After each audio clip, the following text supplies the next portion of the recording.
Act 2, Scene 1, An Evening of Revelations. Margery and Alaric recline upon the divan, and Margery's leg doth twitch incessantly. Alaric, finding himself unable to endure it further, lays a gentle hand upon her leg to quell the restless movement. Have the younglings departed?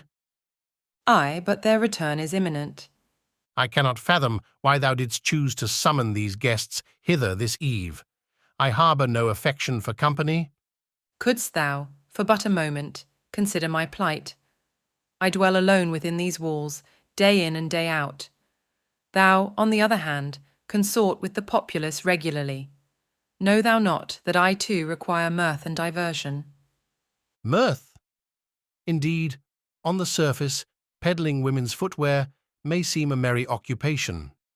Yet beneath the veneer of grandeur and the allure of legends, it is naught but a labour that yields a pittance, a slow march towards an uneventful demise. Bertram enters through the door at the fore of the abode. Greetings, mother. Father, might I beseech thee for 5 farthings?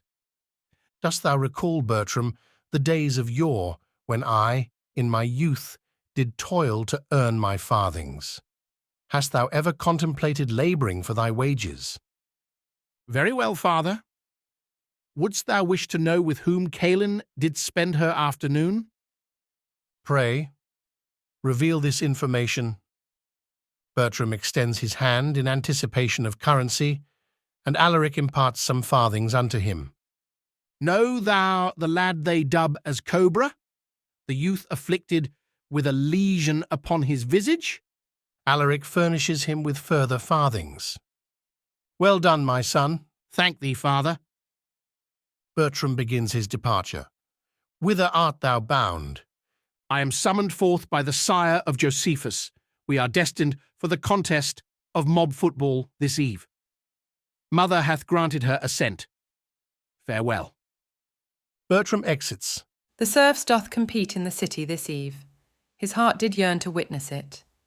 Alaric strikes the divan with his hand in frustration. Cailin enters through the door, leading from the carriage-house. Greetings, mother. Father, might I request 10 farthings? With whom didst thou consort this day? With none, father. Doth this none possess a name? Pray tell, is it Thomas, Richard, or perchance Cobra, with the blemish upon his countenance? O father, the malady is not of the nature thou dost suspect. He merely slumbered with a pipe betwixt his lips. She extends her hand, seeking farthings. What sayest thou? Thou didst bestow unto Bertram, therefore thou must grant Cailin as well. Remember, Alaric, no partiality. Reluctantly giving Cailin farthings, Margery, she consorteth with a fellow named after a serpent. Margery to Alaric. In truth, his given name is Stanislaus. The moniker, Cobra, hath been bestowed upon him solely due to an emblem painted upon his carriage. And thou findest this acceptable? I have met him, and he doth appear to be a most affable youth. A carriage screeches outside, accompanied by a distinctive 4-note motif played upon brass instruments, setting an urgent and anticipatory tone. Hark, that is his horn. Is it not splendid? Methinks it played a part in my heart's affection. Farewell, mother. Farewell, father. Farewell, my dear. It seems we've done something right, raising 2 outstanding children.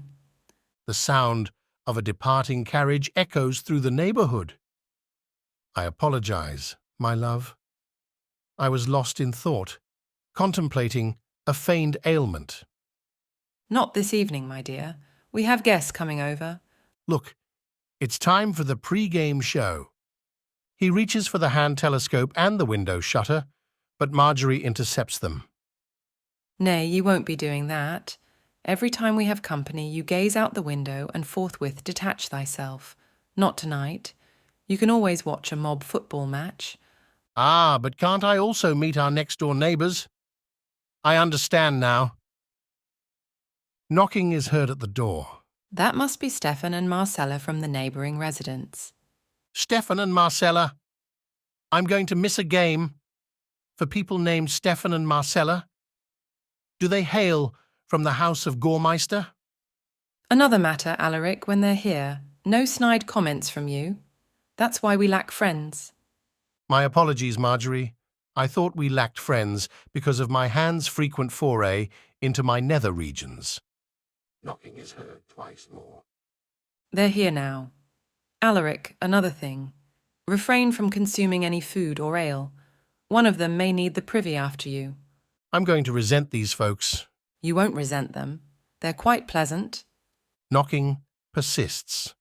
Attend to thine door. Attend to mine ale. She recoils, and Alaric retreats from her presence. Alaric opens the door, revealing a cheerful Stefan and Marcella. Greetings, fair sir. I am Marcella. And I, good sir, am Stefan. Your dwelling is truly splendid. I, as is yours. Pray, enter. They cross the threshold, and Alaric closes the door behind them. Stefan, addressing Margery. Hail, neighbour. I, whispering to Margery, while Stefan and Marcella are unaware, I harbour great disdain for these folks. Pray, let us each discover a place to repose. All take their designated seats. I must admit, I am rather abashed. We possess nary a thing to proffer in terms of refreshments. Indeed, if thou art hungry, a marketplace lies but a short journey away. If thou dost venture forth, fetch me some ale, if thou pleasest. Alaric jests, dear friends. 'Tis but the haste of the day that hath prevented us from procuring provisions. We have decided to share household duties, Stefan and I. Stefan and Marcella greet each other by touching their noses together. That is most commendable. Behold, Alaric, Stefan doth assist with domestic tasks. Sarcastically, bravo, Stefan. Pray tell, whom dost thou wish to see victorious in this year's mob football tournament? In truth, Alaric, since our union, I have abandoned the pursuit of sport. Marcella finds it distasteful, and we have resolved to engage only in shared pursuits. I deem that sport doth exalt violence and nurture an unwholesome preoccupation with rivalry. It doth not bode well for one's inner tranquillity. When we are graced with offspring, we aspire to shield them from such a doctrine. A youngling ought not to be exposed to the veneration of triumph above all else. Would you also castrate him? Alaric and Margery laugh, while Stefan and Marcella appear taken aback, but maintain their composure. Might you have children of your own? I, too. Where are they now? I know not. Alaric stands behind Stefan and Marcella. Stefan, life seems to be taking shape for you two. How many months have you two been wedded? It hath been but 2 months, Alaric. Bravo. Marcella, thou hast found thyself a malleable piece of clay. Alaric takes a seat on the arm of the chair where Margery is seated. We have been joined in wedlock for 15 years. Ah, I see. Pray, share with us your secret. Margery, 'tis no secret, merely mutual consideration. Accept one another as you are, and refrain from pointing out the changes brought by time. For instance, the hair that once crowned his head now sprouts from his nostrils and ears. She chuckles. And accept that in this age 'tis increasingly difficult to distinguish where her bosom ends and her midriff begins. Margery nudges Alaric in the leg. Let us prepare some coffee, Marcella. She heads to the kitchen. I shall lend a hand. As shall I. Stefan attempts to rise, but Alaric stops him. Thou knowest what also makes women a boon, when they approach and ask, what occupieth thy thoughts? And thy true thoughts are, if I desired thee to know, I would have spoken. Marcella and Margery are in the kitchen. Margery is generously spooning coffee into a cup. Is that not an excessive amount of coffee, milady? Aye, it is. 'Tis for them, ours shall be brewed properly. You see, If they become too fond of dining and imbibing within these walls, they shall ne'er extend invitations. With men, if you seek aught, it shall not be granted willingly. Yet, should you cause them internal discomfort, you may have a chance, and if it fails, ha, what have you lost? She hands Marcella the cup. I must confess, Stefan hath proven to be an ideal husband thus far. Indeed, I wager that in the first fortnight of your union, thou didst retire to rest at the same hour. Ay, we did. Hast thou observed that in the past month or so he hath taken to retiring later and later? Why, indeed. How did you discern that? You're letting him slip away, Margery. You've got a good thing going. Don't start letting him enjoy himself, Alaricone. But we still enjoy our time together. Then why is he staying up so late? Marcella ponders for a moment, then fills her husband's cup with water from the flower pot.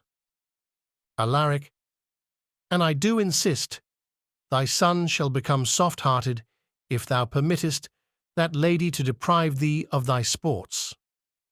Wistfully, I used to relish sports. Of course you did. You're a man. But, Stefan, you can relish it once more. Begin with me right now, Stefan. Alaric retrieves the hand telescope.